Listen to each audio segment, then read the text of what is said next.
भारत में corona virus से लड़ने की जंग अब मामलों के साथ साथ और तेज हो गई है।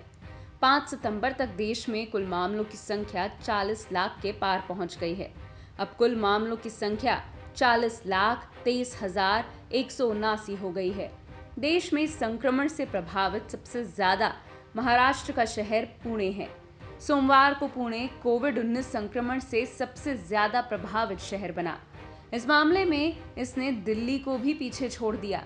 यहाँ मामलों की संख्या 1.75 लाख पहुंच गई है। ये शहर अब देश का कोरोना कैपिटल बन चुका है। पिछले कुछ हफ्तों से पुणे में हर दिन 2000 से 3000 के बीच सबसे अधिक मामले सामने आ रहे हैं। पुणे में बढ़ते मामलों को देखते हुए केंद्रीय मंत्री प्रकाश जावड़ेकर ने कोविड-19 स्थिति को लेकर हुई बैठक में हिस्सा लिया। इसमें एनसीपी प्रमुख शरद पवार, डिप्टी सीएम अजीत पवार भी शामिल हुए। ये बैठक पुणे में कोविड-19 के संक्रमण को कम करने को लेकर हुई। प्रकाश जावड़ेकर ने कहा कि कंटेनमेंट क्षेत्रों में एंटीजन टेस्ट बढ़ाए जाएंगे। बड़ी मात्रा में सीरो सर्वे किया जाएगा, जिससे लोगों में एंटीबॉडीज का पता चल सके। साथ ही उन्होंने ये भी कहा कि मास्क न पहनने और सार्वजनिक स्थानों पर थूकने पर लोगों पर 500 और 1000 रुपए का जुर्माना लगेगा। दूसरी ओर अजीत पवार ने कहा कि उन्होंने केंद्र सरकार को ये कहा है कि हर स्वास्थ्य सुविधा केंद्रों और उद्योगों में 50-50 के रेशो पर ऑक्सीजन सिलेंडर्स की सुविधाएं दी जाएं। शहर में स्थिति से लड़ने के लिए पुणे के मेयर ने बताया कि प्रशासन अस्पतालों में ऑक्सीजन सुविधा और वेंटिलेटर्स की संख्या बढ़ा रही है। करीबन 1 लाख से भी ज़्यादा पॉजिटिव पेशेंट पुणे में हो गए, लेकिन दूसरी बाजू में अगर हम देखते तो 80% रिकवरी रेट भी पुणे का है। तो बड़ी मात्रा में लोग यहाँ पे कोरोना बाधित होकर उसके बाद डिस्चार्ज भी हो रहे हैं। होम आइसोलेशन का भी बहुत बड़ी मात्रा में पुणे में अभी प्रभाव बढ़ा है, ये भी हम देख सकते हैं। लेकिन ये सच है कि थोड़ा मॉर्टिलिटी रेट के बारे में हमें काम करना पड़ेगा, उसमें थोड़ा सा ध्यान देना पड़ेगा।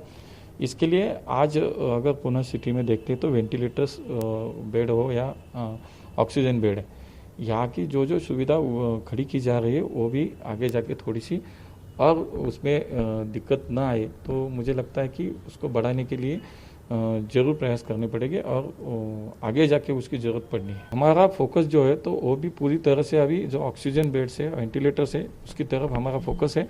और मॉर्टेलिटी रेट अगर देश की तुलना करें तो हमारा मॉर्टेलिटी रेट देश की तुलना से थोड़ा ज़्यादा है, लेकिन अगर स्टेट की तुलना करें तो उससे थोड़ा मॉर्टेलिटी रेट हमारा कम है।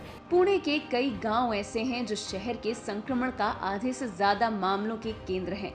उनमें से एक है वाघोली गांव, जो सबसे ज्यादा प्रभावित है।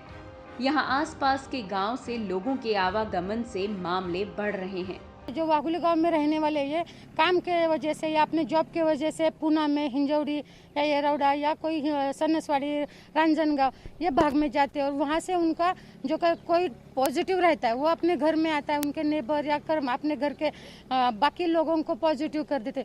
उसी प्रकार से जो हमारा वाघोली गांव में बड़ा भाजी मार्केट है और यहाँ जो आजू बाजू के पंचक्रोशी के गाँव जैसा वाघोली रहने दो या आवड़वाड़ी है, केसनंद है, डोंगर गाँव, जो यहाँ आजू बाजू से आने वाले भाजी विक्रेता जो है, जो तरकारी बेचने के लिए आते हैं, इनके वजह से भी ज़्यादा ये लागन हो रही है। क्योंकि मांजरे गांव में भी अभी कोविड के पॉजिटिव पेशेंट ज़्यादा मिल रहे हैं, उसी प्रकार आवड़वाड़ी गांव में भी मिल रहे।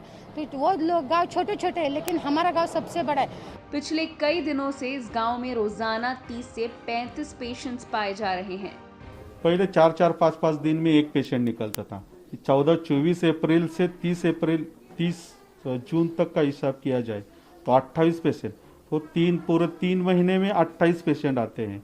और जुलाई महीने में 210 पेशेंट, और उसके बाद अगस्त में 300 के पार आंकड़ा चला जाता है। इससे ये मतलब होता है कि जुलाई महीने के बाद जो भी लॉकडाउन शिथिल हुआ और जो नियम लोग पहले इस्तेमाल करते थे, या सोशल डिस्टेंस, मास्क लगाना या सार्वजनिक ठिकाने में जाते वक्त अपनी थोड़ी सी जिम्मेदारी के साथ वर्तन करते, तो अभी वो थोड़ा शिथिल हो गए, इसके कारण वो पेशेंट बढ़ रहे हैं।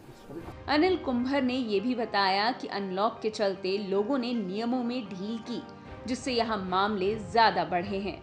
महाराष्ट्र में कुल मामलों की संख्या 6,25,773 है, जिनमें से एक्टिव मामले 2,11,325 हैं।